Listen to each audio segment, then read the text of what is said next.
Estamos começando mais um Trabalho em Revista, uma produção aqui no Tribunal Regional do Trabalho de Mato Grosso. Veja nesse programa o que é o adicional de insalubridade e quais trabalhadores têm direito. Contrato de trabalho. Nem sempre ele é obrigatório, mas é importante para as responsabilidades de patrão e empregado. Uma vez que aquilo lá comprova a relação, o vínculo existente entre aquele funcionário e aquela empresa.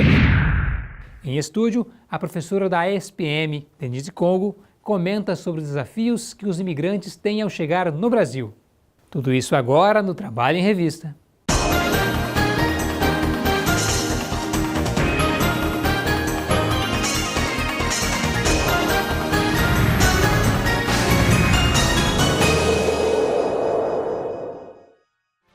Nós começamos esta edição falando sobre o contrato de trabalho.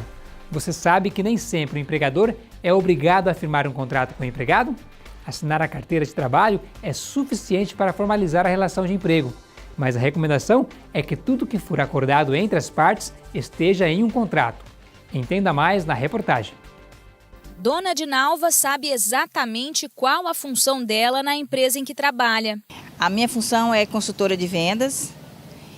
Eu chego às 8, eu tenho que estar, assim que eu chegar, eu tenho que estar uniformizada, uniforme da empresa, me maquiada, pronta para atender o meu cliente.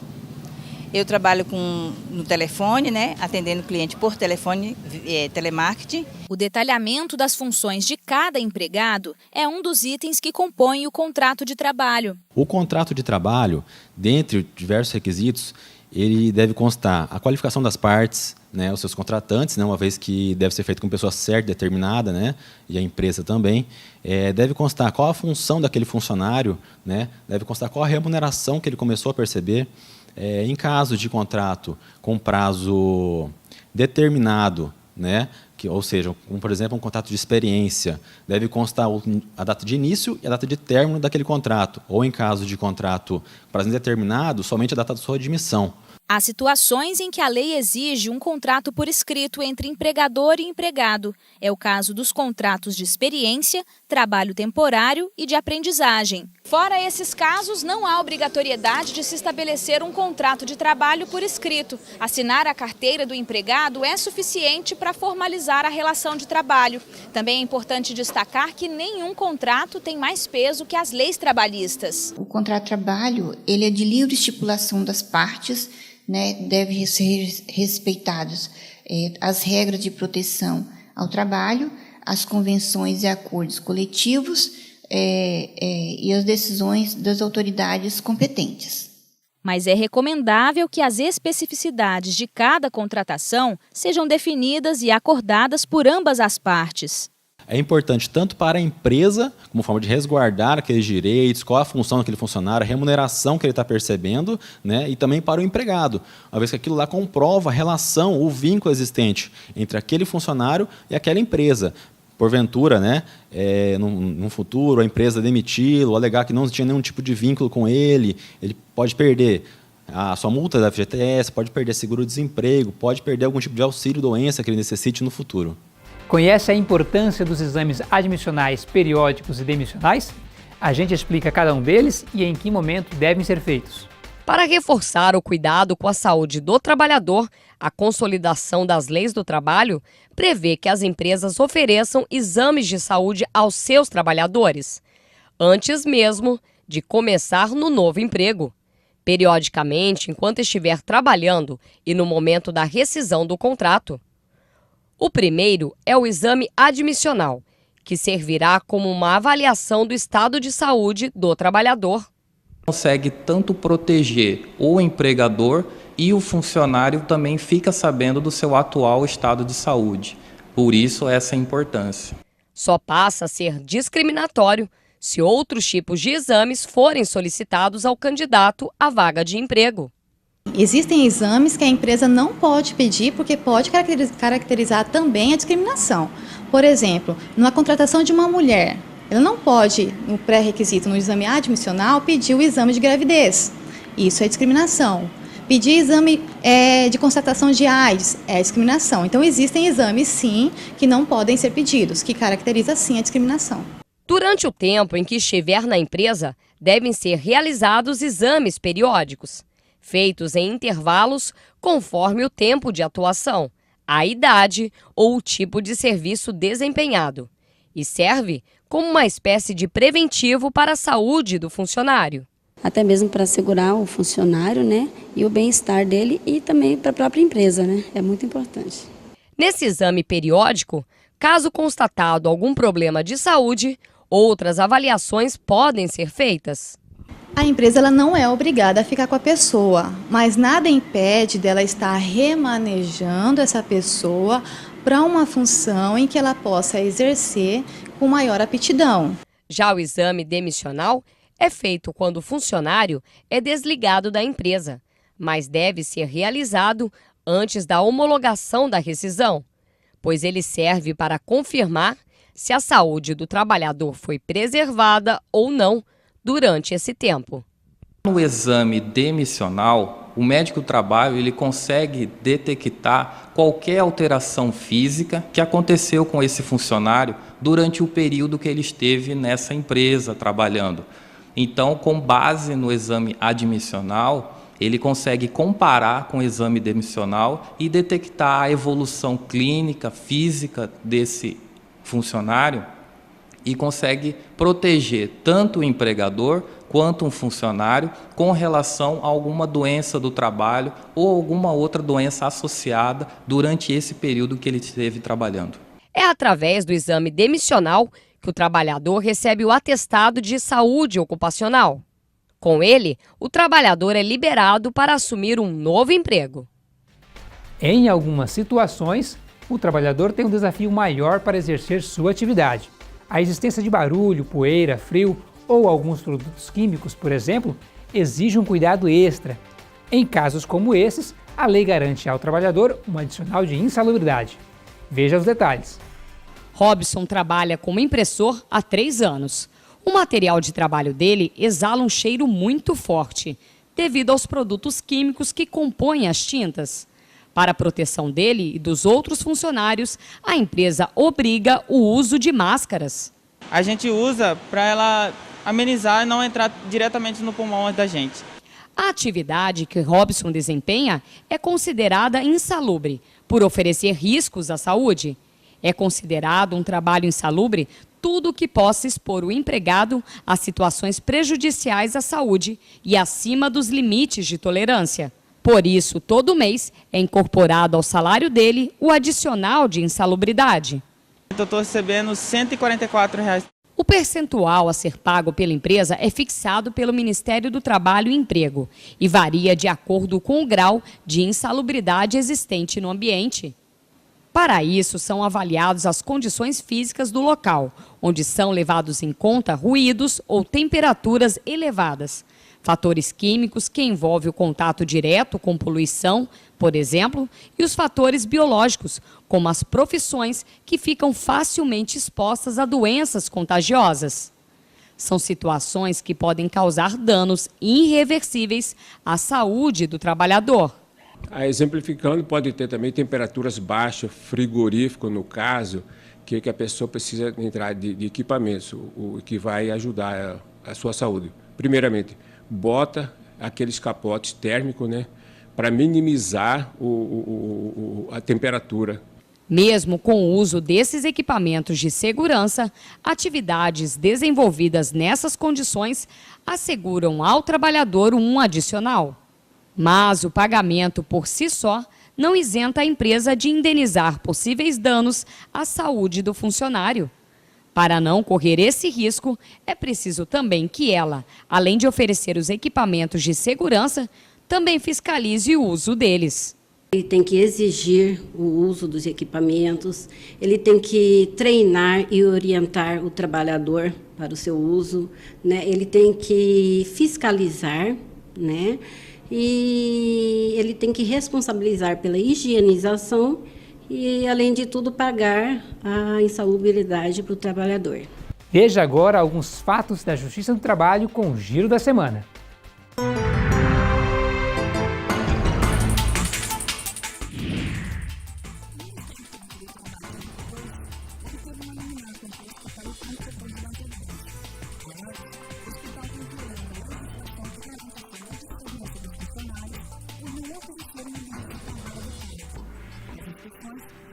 geral, os trabalhadores do setor de Mato Grosso não recebem nenhum tipo de proteção contra radiação, que pode causar doenças graves como câncer.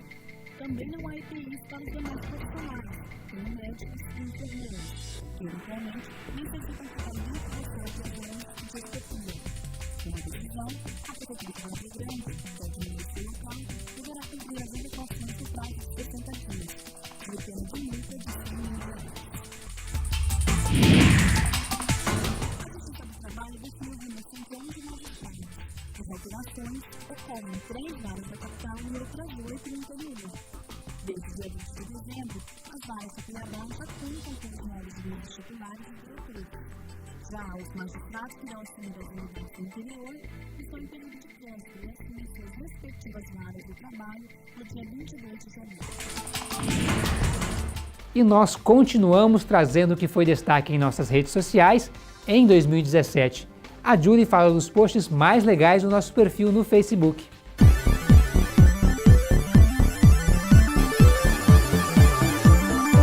Oi, Ezequias, isso mesmo, nós continuamos mostrando o que foi melhor em 2017. Afinal, foi um ano em que os memes das redes sociais bombaram e a nossa página não ficou para trás. Quem aí se lembra deste post?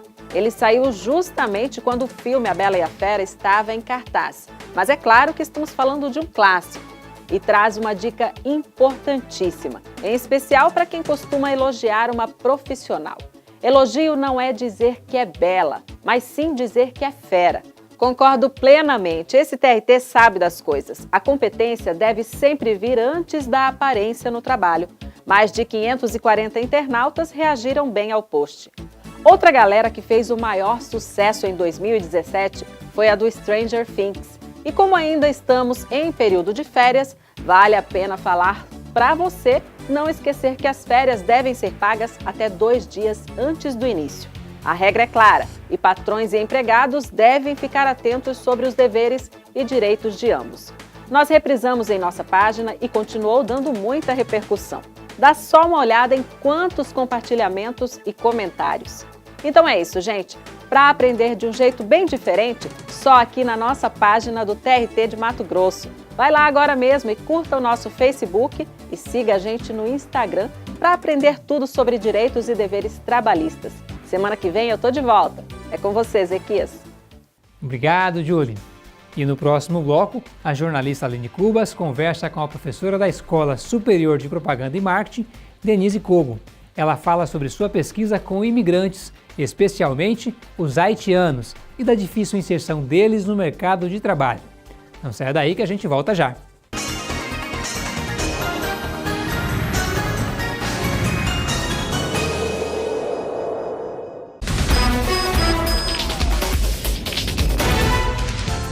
Na hora de pensar em segurança, algumas coisas podem ser deixadas de lado no trabalho. Talvez por achar que não são necessárias, ou porque até atrapalha. Não importa o trabalho, o melhor negócio é sempre valorizar a vida. A Justiça do Trabalho não acontece só nos tribunais. Ela é feita por todos nós. Tribunal Regional do Trabalho de Mato Grosso. Descobri que eu posso ser quem eu quiser. Um super-herói e um astronauta. Posso conhecer a Lua e o fundo do mar no mesmo dia. E às vezes, o que dá medo nem sempre é tão assustador assim. E que nada é mais importante do que ter amigos e família. E sei que amanhã é mais um dia cheio de novas descobertas. Mais de 3 milhões de crianças no Brasil não têm direito à infância. Toda criança merece ser criança. Um país se constrói com respeito às leis e trabalho, de empregadores que assumem os riscos do negócio e de empregados que emprestam sua mão de obra. A Justiça do Trabalho é o ramo do judiciário que julga os conflitos e concilia patrões e empregados. Seu papel é estabelecer a paz social, permitindo que o país cresça com dignidade e segurança. Defenda a Justiça do Trabalho. Ela é de todos os brasileiros. Amigo, já vai pra casa? Vou nada, ainda vou ter que rodar a noite inteira pra fazer umas entregas. Rapaz, vê se para pra descansar, hein? Porque dirigir o dia e a noite inteira cansa o motorista. Eu não canso à toa, ainda aprendi uns truquezinhos aí pra tapear o cansaço. Deixa comigo.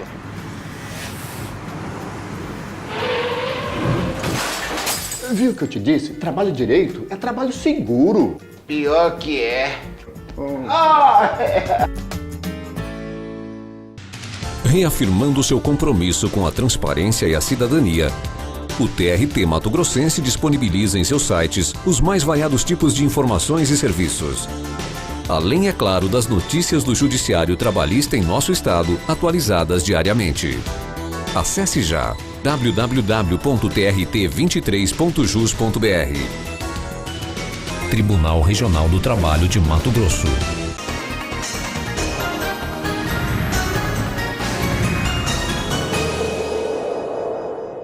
O mercado de trabalho no Brasil é um dos fatores de atração de estrangeiros.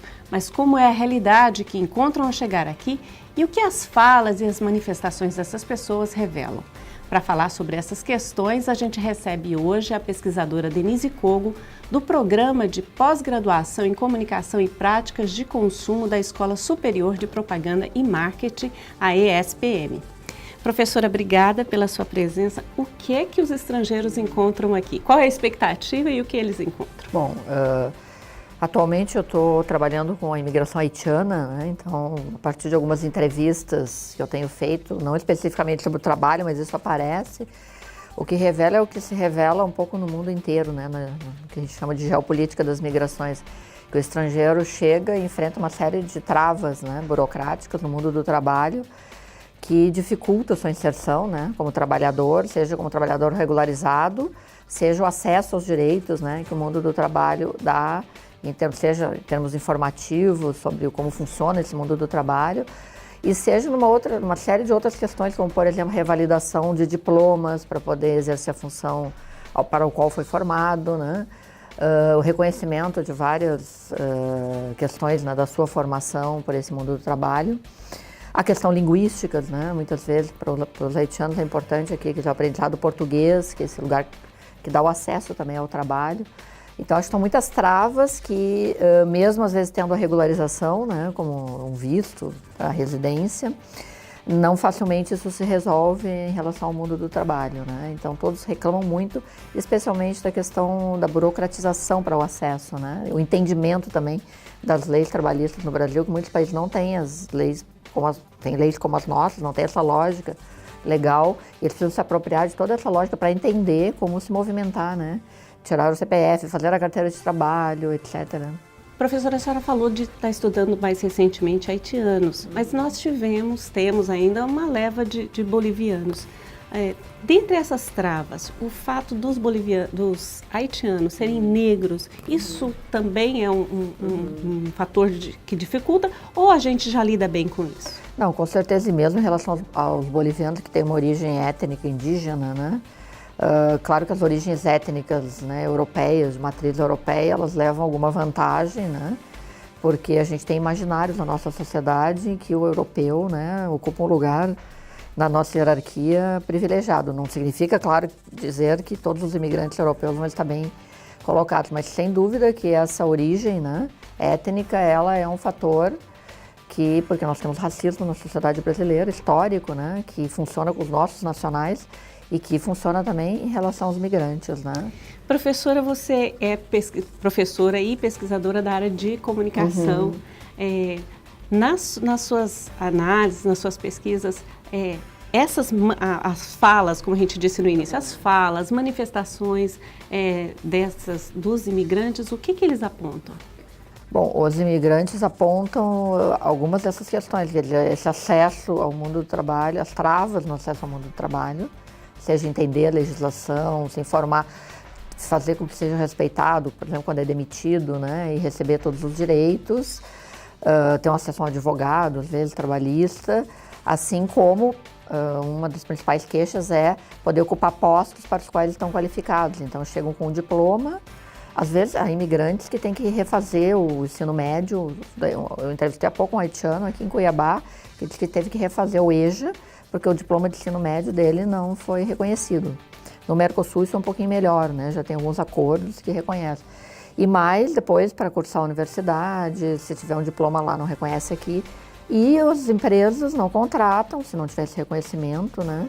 E normalmente vem também o imigrante, acho que ainda tem uma mentalidade no mundo inteiro de ver o imigrante como essa mão de obra precária, né?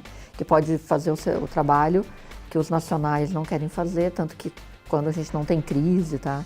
Em momentos econômicos favoráveis, os imigrantes chegam mais para trabalhar naqueles empregos, estamos em pleno emprego, como ocorreu no Brasil há alguns anos, para trabalhar nesses empregos mais manuais, mal remunerados, que ninguém quer, né? Mas esses empregos mal remunerados e que ninguém quer, professora, os migrantes, os haitianos, não têm sido apontados como responsáveis por roubar a vaga do outro trabalhador que fica desempregado? Então, assim, esse trabalho precário, ainda esse está sendo disputado? Assim, infelizmente, a gente pode dizer que hoje sim, porque quando estava no pleno emprego eu acompanhei desde aquela época, eu participei de fóruns que os empresários em São Paulo iam contratar os imigrantes, falavam muito bem dos imigrantes, como alguém que trabalha final de semana, trabalha de garçom, em ocupações que os brasileiros não queriam mais naquela época, porque nós tínhamos muito emprego, né? Quando começou o desemprego, então não é um privilégio do Brasil, isso em outros países a gente vê também. Quem é o culpado? O imigrante, porque tira um emprego que não é um bom emprego em geral, né? Mas que o nacional começa a disputar novamente porque o desemprego é maior, né? Eu preciso disputar aqueles empregos que existem. E aí o imigrante acaba virando o bode expiatório. Não aqui, nem só aqui, mas na própria Europa também a gente vê onera o sistema de saúde, quando a gente sabe que o imigrante paga, né? Se ele estiver trabalhando, ele paga previdência ou pode pagar como autônomo. Então, sempre o imigrante, o estrangeiro, discurso. É esse sujeito ao qual a gente nem conhece muito, né? Conhece pelo que a mídia nos traz. Por exemplo, o imigrante veio votar em determinado partido. O imigrante no Brasil não vota, né? Então, tem toda essa questão, né? Esse estigma em torno desse sujeito imigrante, especialmente que eu acho que se aprofunda, né? Se acentua nessas épocas de crise, de conflito político e tal, como a gente tem vivido nesses últimos tempos. Professora, e essas manifestações a que a senhora tem acesso, aparece essa frustração com o que eles têm encontrado ou essas dificuldades? Aparecem, né? Aparecem, claro, porque, por exemplo, os haitianos, eles vinham com uma expectativa do Brasil, a propaganda que era feita sobre o Brasil, o tipo de salário que se podia ganhar aqui em dólar, eles vinham com a expectativa de poder mandar dinheiro ao Haiti e mandam, mas mandam muito menos do que poderiam. Então, cria-se uma expectativa também sobre o lugar de migração, né? No imaginário, seja pela mídia, seja pelas redes migratórias mesmo, os outros que já migraram, e que quando chega no lugar a realidade é outra, né? E aí tem que se adequar a essa realidade, onde o salário é baixo, né? Não há toda a informação é difícil para entender o mundo do trabalho, por exemplo. Mas eu acho que as pessoas, né, elas migram motivadas por muitas coisas, pelo trabalho também, e elas têm suas resistências, né? Elas têm o seu modo também de ir contornando essas realidades e se inserindo nesse lugar a despeito das dificuldades, né, dos entraves e até às vezes da discriminação, do preconceito que elas enfrentam, né? Então a gente vê esses dois lados, quer dizer, esse imigrante que reconhece todas as dificuldades, vive essas dificuldades e ao mesmo tempo tenta se inserir e também se informar, reconhecer, né? A gente entrevista hoje os haitianos, eu entrevistei no início, quando eles chegavam ao Brasil, 2012, por aí. Hoje já a gente vê haitianos super informados, que estão informando outros, né? Criaram associações, porque vão vendo que é necessário ter essa informação para poder... Informação é poder, né, como a gente diz. Era exatamente sobre isso que eu queria saber. Quando você falou em resistência, há uma rede já se articula, percebe-se, seja mais nos maiores centros, né, a sua pesquisa em São Paulo, ou em cidades menores, apesar de capitais mais menores como Cuiabá? Sim, existe uma rede impressionante, porque nessa minha pesquisa eu tenho visto um pouco as organizações que os migrantes têm tido, né, montado e tal, e constituído.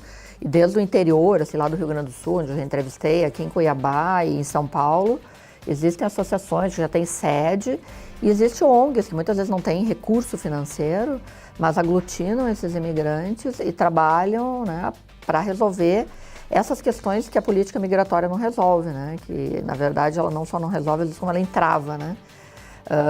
E os migrantes se organizam por eles mesmos. E aqui eu achei super interessante, eu entrevistei um imigrante de uma ONG aqui de Cuiabá, em que ele já é uma associação que atende outros imigrantes de países da África, cubanos. Não só haitianos. Não está só restrito aos haitianos. Eles perceberam que outros imigrantes tinham as mesmas dificuldades e começaram a aglutinar também esses outros migrantes. Então, acho que é umas redes de solidariedade muito interessantes que a gente precisa conhecer, até para sair dessa ideia de que o imigrante é um coitado, né, só uma vítima.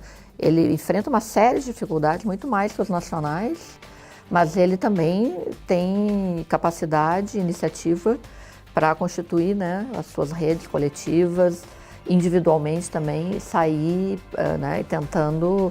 Em busca dessa cidadania. Dessa inserção com cidadania, né, no país. E, inclusive, eu acho que acaba, de alguma maneira, pressionando as próprias leis migratórias, né, porque esses imigrantes todos participam dos fóruns que há em Brasília, das conferências, e eles acabam levando as suas demandas também, porque eles que vivem essas demandas, fazendo com que se alterem algumas políticas, né? Contribuindo para melhorar. Que estão muito travadas, muito tempo tendo que ser alteradas e não se alteram. Então, acho que só a presença deles acaba trazendo isso também, né? Então, acho que é interessante a gente pensar nessa dupla dinâmica para não ver também o imigrante como um coitado, né? Ele é um sujeito que busca a vida, né? Como todos nós buscamos, com a dificuldade que é buscar vida em um outro país, e se for negro, se for de um país dito pobre, na nossa geopolítica é mais né, visto de modo discriminado. A realidade é mais complexa, né? É mais complexa, com certeza. Obrigada, professora. Obrigada pela entrevista. Obrigada a vocês. E assim a gente termina o nosso programa desta semana, mas você sabe, pode revê-lo a qualquer momento, acessando a página do TRT na internet e clicando no link vídeos. O programa também está disponível no YouTube, no endereço que está aí na sua tela. Aproveite para curtir o Facebook do TRT, seguir o Tribunal no Twitter e assim ficar por dentro das notícias da Justiça do Trabalho em Mato Grosso. Obrigada e até o próximo programa.